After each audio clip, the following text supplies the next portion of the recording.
U.S. soldiers stand accused of shocking crimes that include murdering Afghans for sport.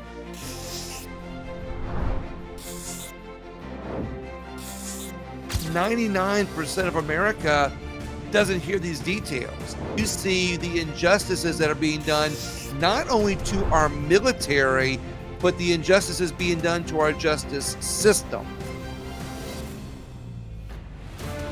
Our fighting men and women should not have to choose between a casket or a prison cell. May God bless our military.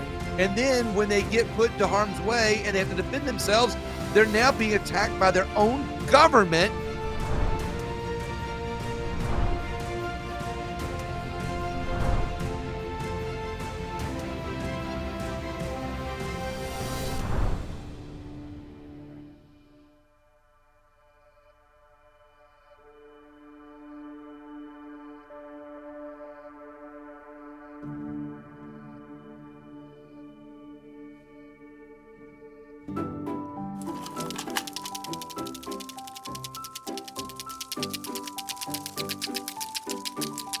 In the heart of rural Montana, where the summers are short and the winters bite hard, Calvin Gibbs grew up like many American boys, a son of small-town values, surrounded by farmland, hunting rifles, and a deep-seated reverence for service and sacrifice.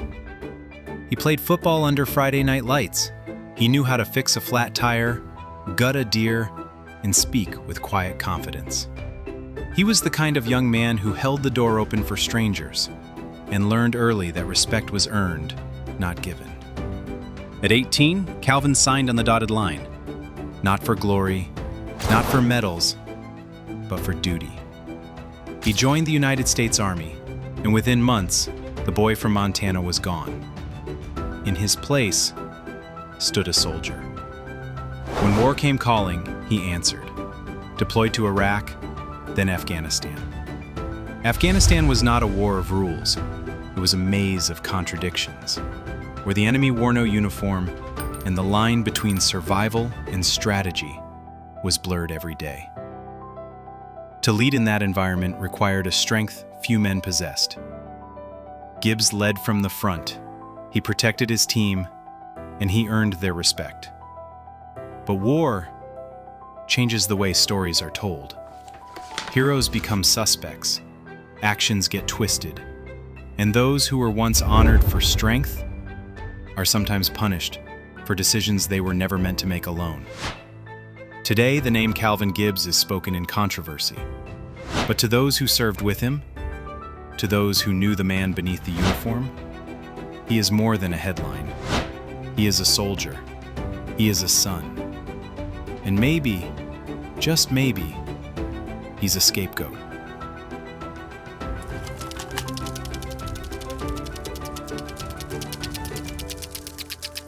By 2003, Calvin Gibbs was in uniform, rifle in hand, boots in the sand.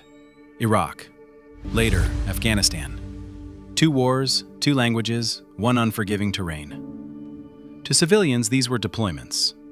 To soldiers like Gibbs, they were survival simulations set to repeat. IEDs didn't care how many times you patrolled the same road. Snipers didn't ask questions. The enemy didn't wear uniforms. There were no fronts, no clear boundaries, only the feeling that every step could be your last. In 2010, Kandahar province was a crucible of the Afghan war. IEDs, ambushes, and unrelenting tension. Staff Sergeant Calvin Gibbs led a squad in the 3rd Platoon, Bravo Company, 2nd Battalion, 1st Infantry Regiment. An 8-year veteran with commendations for bravery, Gibbs was a model soldier. But by November 2011, he'd be convicted as the ringleader of the Kill Team murders, 3 civilian killings that shocked the world. Was Gibbs a cold-blooded killer or a scapegoat for a platoon spiraling out of control? This is the story of a trial marred by questionable testimony, suppressed evidence, and a life sentence that raises doubts about justice. In November 2009, Gibbs, 25, joined a platoon in chaos at Forward Operating Base Ramrod.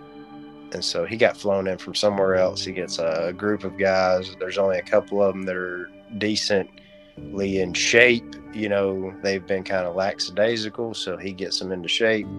He's your typical in shape, poster boy, infantryman, squad leader, you know. I mean, you see him and you're like, all right, well, that's the mold of an infantryman right there. Under siege by stress, breakdown, and rampant drug use, soldiers openly smoked hashish, Morlock, Winfield, Holmes, turning their base into a haze of impaired judgment. Leadership was fractured, officers bickered, leaving soldiers undersupplied. You know, we've been in country a while, and you've been training with each other for years, and you get a new guy, you're just like, all right, who the fuck's this guy, you know? Gibbs found the unit below combat load on ammunition, including grenades, due to confusion over whether the host or mother unit should resupply.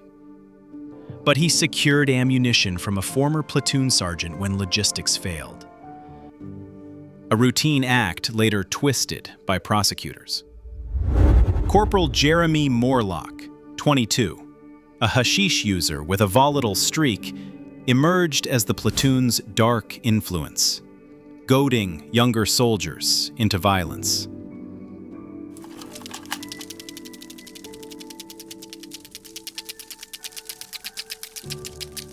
On patrol, 15-year-old Gul Muddin approached the squad in a field. Myself and Holmes found ourselves kind of secluded from the majority of the platoon, and I was like, hey man, let's see if we can get one of those guys over there. There's a guy farming in the field. Morlock threw a grenade and signaled Holmes, 20, to fire, killing Muddin. Holmes later admitted he and Morlock planned to get a kill for weeks. So the idea, we could say, was we were approached by a local, a bad guy, is what we'll call him, and he approached us. He either threw the grenade at us or we noticed the grenade in his hand, and we detonate the grenade to make it look like this guy was attacking us, and we had to take him out. Gibbs was 200 meters away, coordinating with another squad, per soldier testimony. Prosecutors argued that he supplied the grenade, but that version of events distorts the truth. The grenade in question wasn't passed to Morlock in preparation for a crime. In reality, Gibbs had given it to him weeks earlier. It was part of a set of extra supplies Gibbs had gone out of his way to secure from his former platoon sergeant in another unit. In a combat zone, this isn't unusual. Soldiers often share equipment, stepping in to cover the gaps when leadership fails to properly supply them. For Gibbs, it was about responsibility, making sure his men had what they needed to survive. Yet, when Morlock struck a plea deal, he shifted the blame, claiming Gibbs incited the act. But there's no direct evidence to support that claim. No serial number or fingerprints linked it to him, only the word of a man bargaining for a lighter sentence. Morlock's plea deal pinned the act on Gibbs, claiming he incited it without evidence. Command influence is basically the person in command, it can be usually military, intervene in a case and try to use their influence to control an outcome one way or another.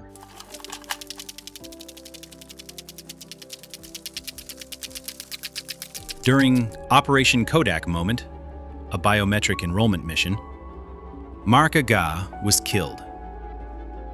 Morlock claimed Gibbs shot an unarmed Aga, planted a drop weapon, an AK-47. Gibbs testified that Aga fired first, his weapon jamming, allowing Gibbs to return fire. Specialist Michael Wagnon swore he saw bullets hit the wall behind Gibbs, confirming a firefight. These are men that signed their name for their country, wrote that check with no cash value to their country for their lives to defend our freedoms, and they were put in unusual circumstances that only the smallest percentage of humans ever see, and they were put into circumstances and reacted in a human way.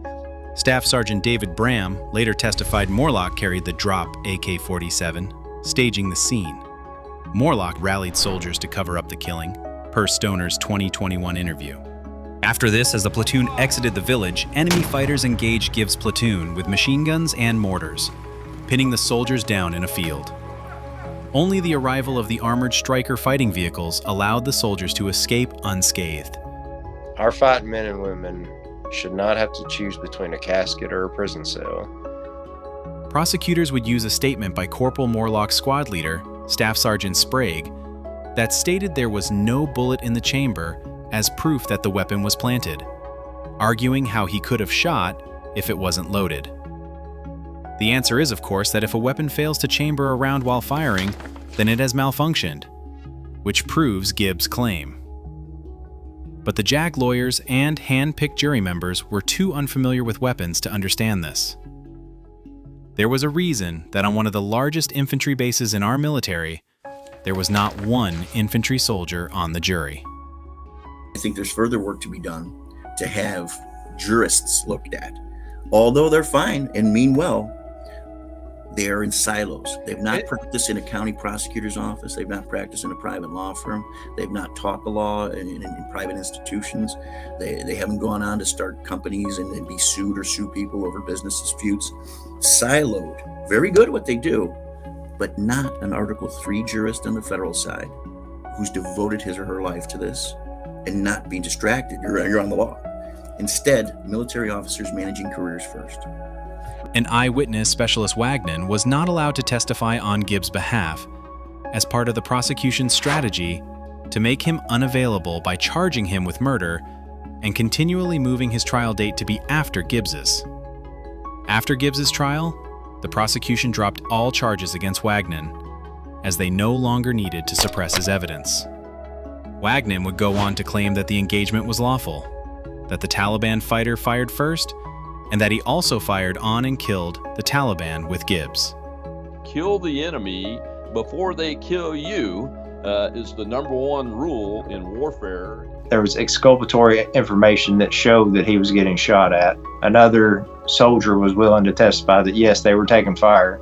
They threatened that soldier with prosecution. After Gibbs' trial, they just dismissed the case against the soldier in exchange for his silence during Gibbs' trial. You can't shoot somebody because of this reason. You can't do it because of that reason. They blow you up and you see them driving away. The prosecution's case against Gibbs relied on Morlock's ever-changing narrative. He originally swore under oath that he was not present at all during the shooting, but Morlock did say that he heard gunfire. Then, as the trial date got closer, Morlock changed his story, and he then claimed to be an eyewitness and accomplice. The Army needed Morlock to change his story to support their narrative that the AK-47 did not have a round in the chamber. And since they prevented Specialist Wagner from testifying in Gibbs's defense, they secured this narrative by getting Morlock to turn on Gibbs. Once it was decided that he committed these war crimes and killed this person, I mean, that was the end of the story. That was before the trial. Everybody said, let's go and make an example of this guilty so-and-so. Okay, well, guess what? He wasn't guilty. And then when they get put into harm's way and they have to defend themselves, they're now being attacked by their own government. Is the Army trying to stack the deck even further against soldiers?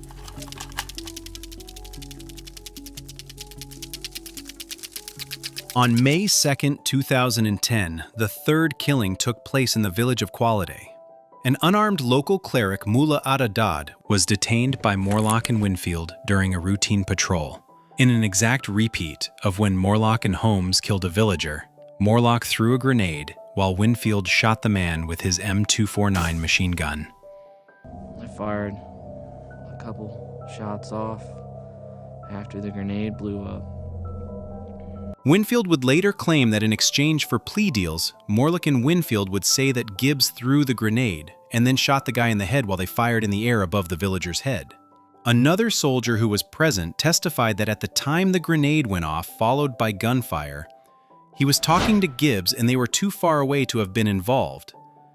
But that didn't support the Army's narrative, so it was glossed over. And then the third body, Gibbs was not at that scene either. So you've got two bodies that he's not even at the scene. They're 300 yards away on the other side of the village when it happens. So how can that be premeditated murder?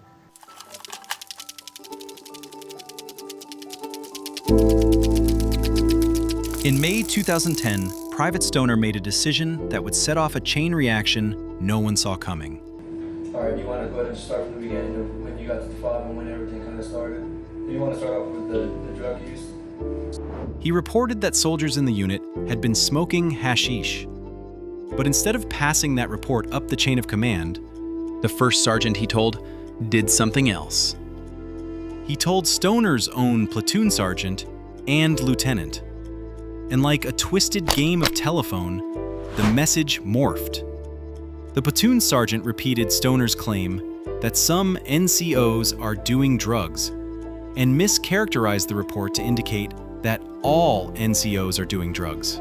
That's when the whole incident with Stoner arose. Since that claim sounded ridiculous, Gibbs' platoon sergeant and platoon leader decided that Private Stoner must have just been trying to stir trouble, and decided to order NCO justice, which resembles the code red in the movie A Few Good Men. Stoner was assaulted, but he didn't stay quiet. He reported the attack, and that opened the door for the CID to get involved. And that's when Stoner dropped a bombshell. He told investigators that murders had been staged by members of the platoon.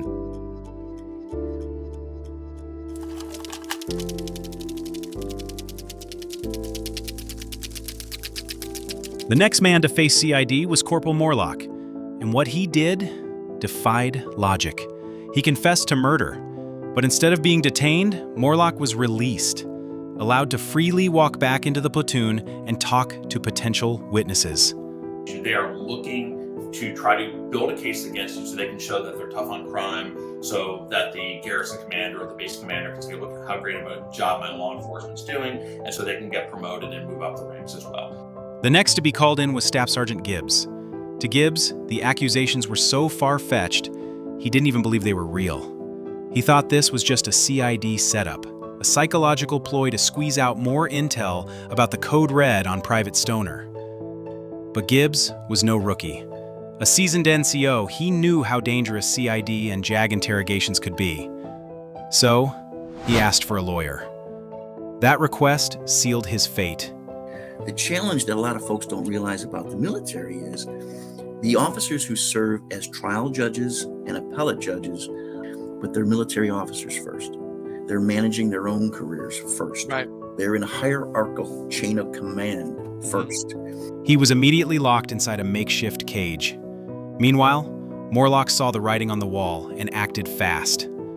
Witnesses later testified, Morlock began instructing other soldiers to pin everything on Gibbs. CID didn't just allow this, they enabled it. Morlock wasn't just free, he was sitting inside the interrogation room while Holmes was being questioned, coaching him on what to say. CID told them afterward, "You're not allowed to talk about what just happened." But the damage was done. People outside this room are not our friends. Not one.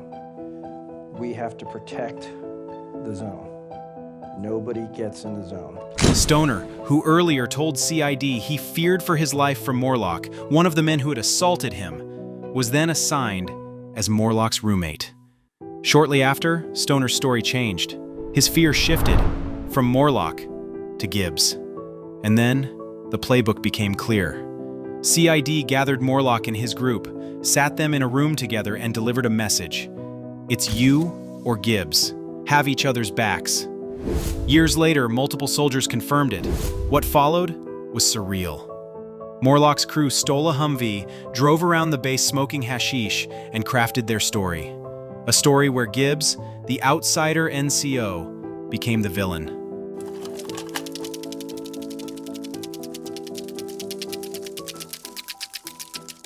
In a rushed 5-day court-martial, Gibbs faced a jury of non-infantry soldiers and asked during the less free, motivated by plea deals.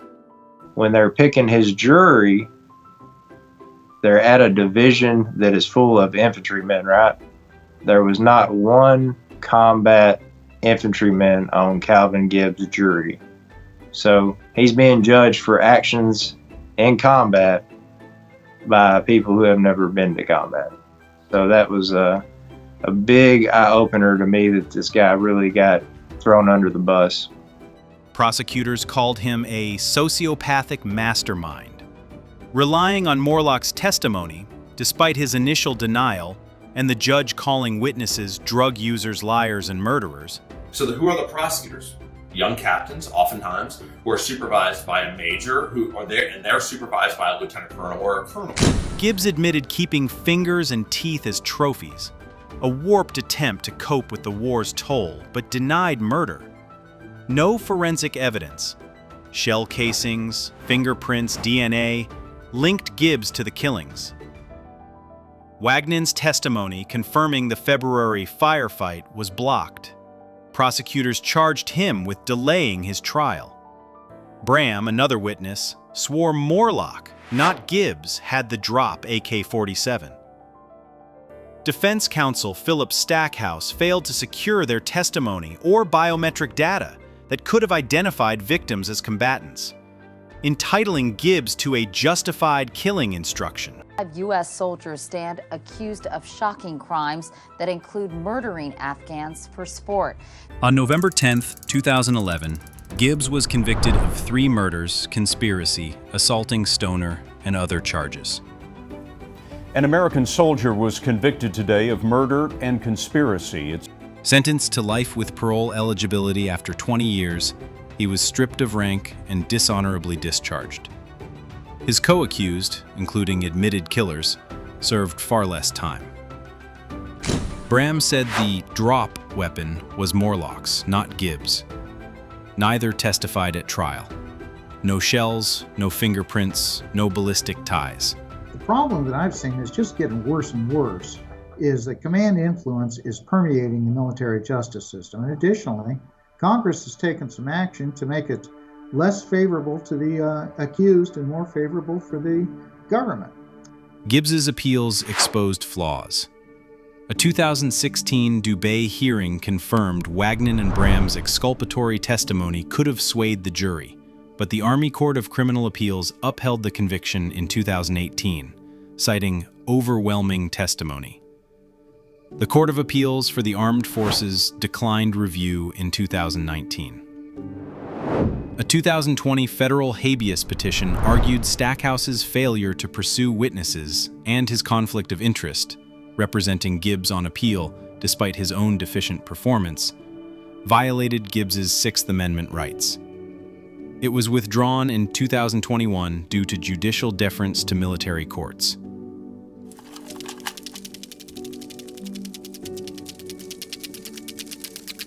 Going from the battlefield to confinement was challenging for Gibbs, who, after 3.5 years deployed to combat, suffers from PTSD.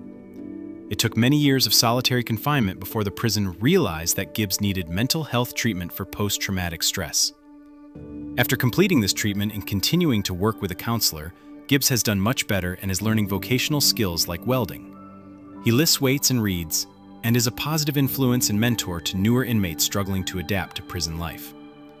He's been recommended to be an inmate group facilitator in cognitive behavioral therapy to help get through to hard-to-reach inmates. It's sad that there's over 5,000 members of the Taliban that have been released from prison, while soldiers, warriors like Calvin Gibbs sit locked up as prisoners of war in their own country.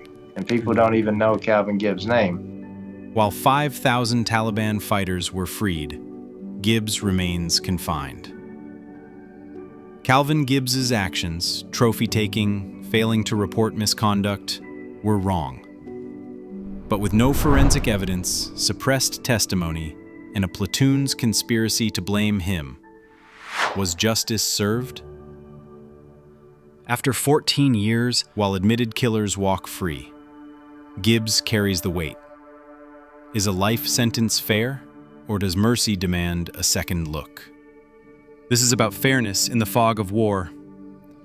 Gibbs was shaped by a brutal conflict and a broken system. It's time to ask, does justice require his life, or can we offer redemption? Was this justice, or a narrative crafted to preserve image? 99% of America doesn't hear these details.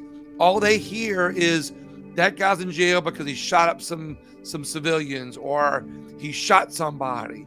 They don't hear all these details. Share this video. Stand up for the warrior who stood for you.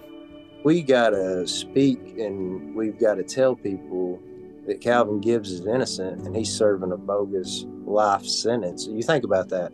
Call the White House line at 1-202-456-1111.